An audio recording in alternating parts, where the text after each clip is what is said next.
Give it up for Steven Scott.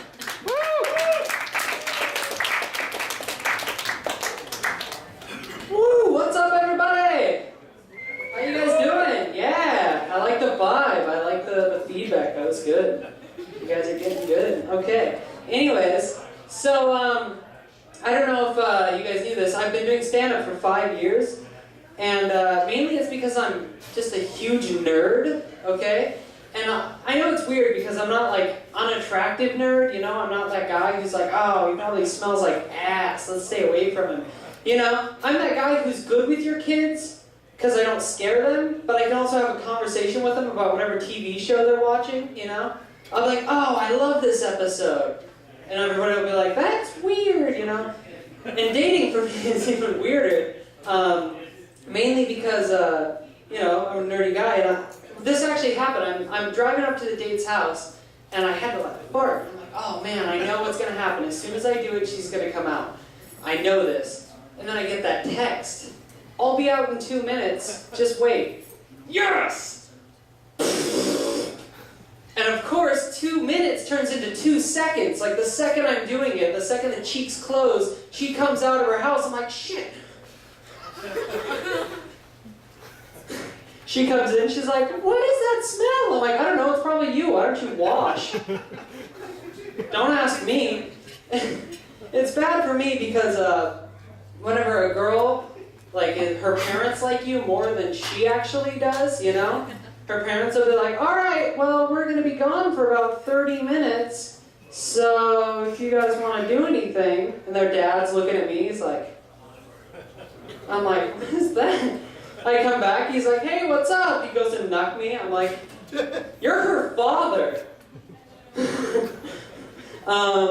Woo, yeah, this place is getting awesome. Anyways, what was that? So I went out on the date with this girl, though, and this is a totally true story where we're out, and the waiter was really awesome, and I only had the money for the bill at the time, so I was like, all right, well, I gotta go give this guy a good tip, you know? I'm with a date, the waiter was good, I gotta do it. So I go up to the waiter, I'm like, hey, where can I go to like go to an ATM or something, pull out some money for you? And he's like, oh, actually it's going to be over by the ATM, over by the bank, over there. You see where that cop is? Cop! And the cop, of course, just comes up, what's the problem? Whack! Pulls out his nightstick.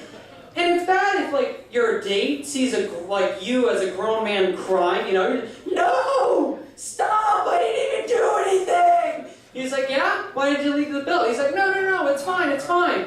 And of course, you're on the ground in the fetal position, your date's looking at you and everything. He's like, all right, well, just go, the ATM's over there. You're like, and I have asthma, you know, so I'm just like,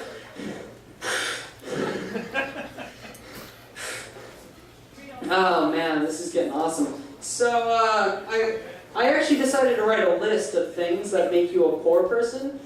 But it fit me so much that I was like, wow, what a really depressing list. So I'm going to put music to it. So, this is my list of things via happy instrument that makes you, I don't know, fuck it.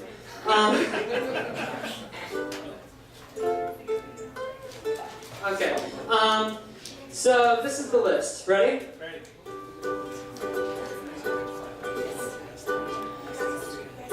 So whenever you only fill up your gas tank in $5 increments, probably a poor person.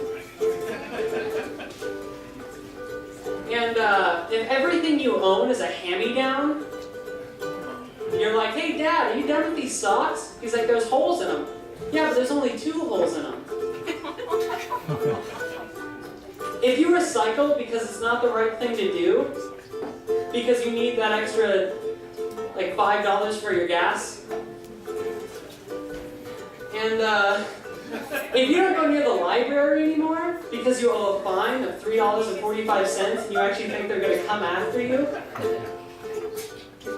And if you carpooled here today because you couldn't recycle enough to get the $5 for the gas, probably poor.